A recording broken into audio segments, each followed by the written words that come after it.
October 23rd, Big Yeah. Ten back in action, reportedly. What's your reaction to this? Well, I understand the decision because I didn't think Major League Baseball would ever get through their season, and that looks likely now, and then they'll go to a bubble for the playoffs. So maybe they will crown a champion, and I thought that was unlikely, although as Stephen A. Smith pointed out originally, baseball is a socially distanced sport.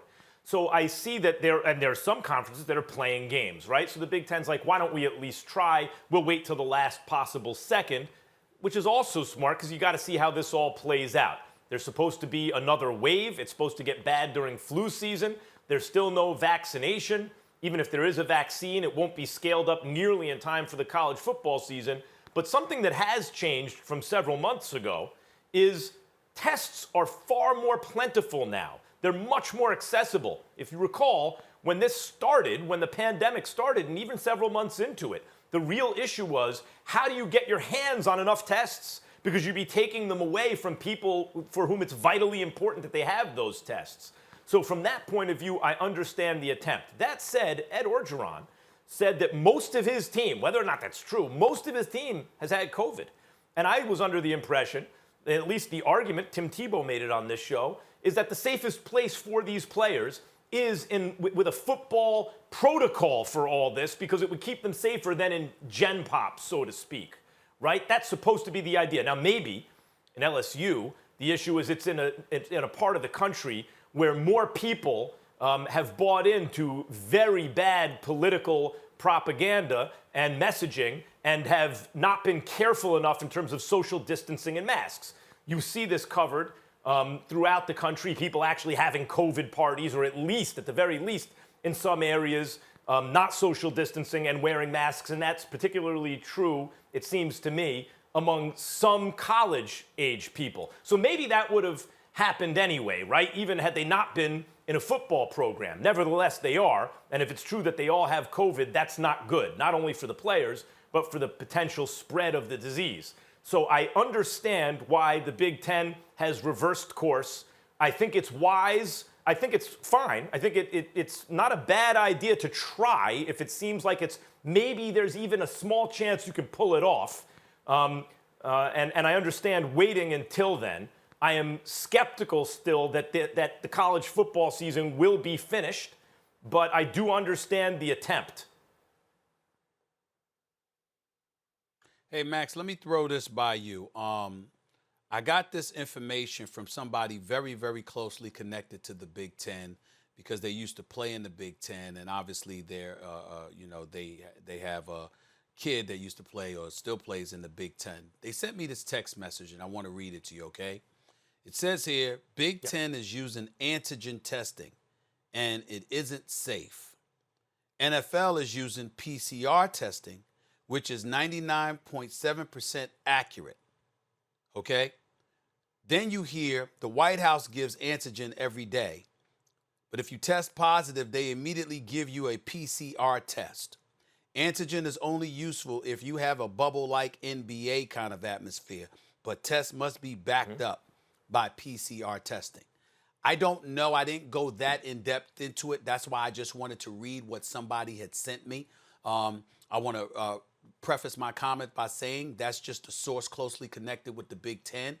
Whether it's definitive in its facts or whatever, I don't know the case. I didn't check with the NFL to see whether or not they use PCR testing or anything like that. But you do hear noise about antigen testing compared to PCR testing and how PCR testing is presumably more accurate than antigen testing. And that's why I felt the need to read that text that was sent to me. If that's what the Big Ten is doing, then obviously they have to do a better job and they need to back it up with PCR testing, because if that's more accurate, then that's the route they need to go. Having said all of that, here's what I would say to you. The Big Ten is making the right decision. They're a bit late to the party. They obviously wanted to wait to see. They put their fingers up in the wind and see what direction the wind blows before they made the decision. That's clearly what they're doing here. But it doesn't make their decision wrong. If the SEC, if the ACC, and other conferences, the Big 12 and others are planning on playing football and moving full steam ahead, and indeed there is going to be a college playoff, then if you're the Big Ten, you obviously want to play a significant role in that. You want to be a part of that. not just because you want to participate in postseason action if indeed we move full steam ahead and there's going to be that, but also you don't want it to drastically and catastrophically affect recruiting. If I am a parent or I am a student or a student athlete at a Big Ten school and you elect not to play, then excuse me, I'm going to look at the schools who are playing and I'm going to think about the leadership that they have displayed along the way. And I'm going to say, excuse me, that's a conference that I want to play in. That's an institution I want to play for, rather than somebody that says, you know what, we're just going to sit at home and be presumptuous in making the decision that we're just not going to have a season, or without even doing everything we could, without exhausting every option to make sure that we do have a season. I think that's the kind of thing that we have to think about here, especially when players are making the arguments that we're more safe being around each other than not having football and being left to our own devices to still go on campus, to still travel back and forth home and things of that nature. This is not, it's inescapable what we have to deal with. So why not have football?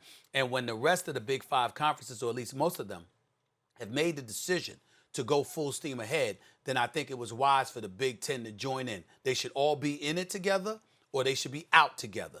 If they're in, everybody should be in, meaning the Big Five schools is what I'm saying.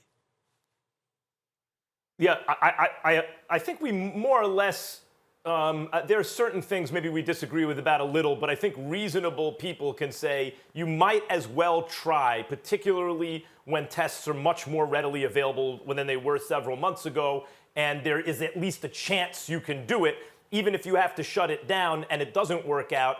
If you don't try, it certainly won't work out, provided you're keeping people safe, not just the student athletes, where if everyone, for example, in LSU has COVID, that's bad.